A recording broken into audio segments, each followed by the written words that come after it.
Well, once again, as we take a look at some of our headlines for this Thursday morning, we find that we have more stories than we're going to be able to give you in this 3 to 5 minute video. Therefore, I urge you to check out the website, radiofreespeech.com, where you'll find a list of all the stories that I cover and a way for you to become a paid subscriber so you can get the full 30-minute version by audio delivered directly to your inbox every morning at around 5 a.m.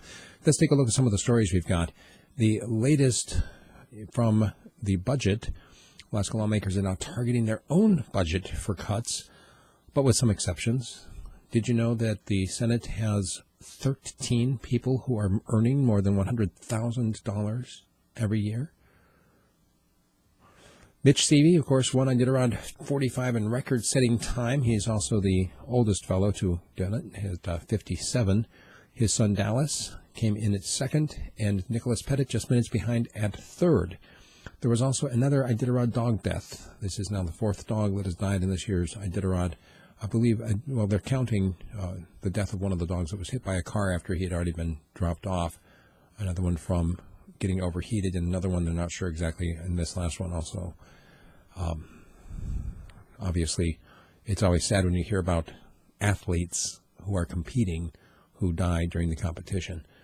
There is a bus driver shortage in the Fairbanks area, and it's causing students to be late to school. First Student, which is the company that handles the transportation of the 7,000 students in Fairbanks and North Pole that ride the bus every day, they have 128 bus routes, and the problem is they just don't have enough drivers. Apparently, with the economy getting better, people are finding better jobs than $19.50 per hour, which is what the starting wage is. Also, police are seeking new persons of interest in Anchorage for the homicide investigation. Remember the story we gave you last week of the fellow who was seen jumping out of a hotel window, jumping into a waiting SUV, and then getting shot as he tried to get out of the SUV at the McDonald's parking lot. They're looking for a couple of people who might have information on that. Also, we see that as hopes for drilling in ANWR continue to rise, Native corporations are now argue over who's going to get the riches. You see, part of the issue is that the Native corporation who owns the land where that oil is, they seem to think that the settlement that said that they would get that money, well, that's settled. A number of other tribes are now saying, we think we ought to get some of that money too. So we'll see where that all goes. The Alaska Senate has once again targeted public broadcasting as part of the budget cuts, something that they actually limited last year as well.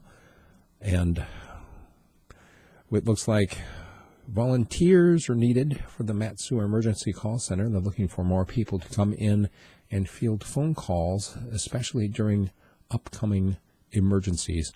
Lastly, we see that the EPA pollution bigwigs are coming to Fairbanks next week. We've got the head of Region 10, which includes Alaska, going to be here to meet with local leaders and to tour the power plants. It'll be interesting what comes of that.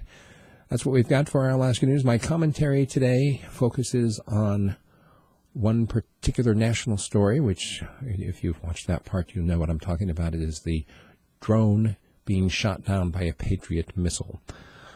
Yeah, I've got an opinion on that, as you probably do as well. I'd love to engage you. Send me an email, steve@radiofreespeech.com.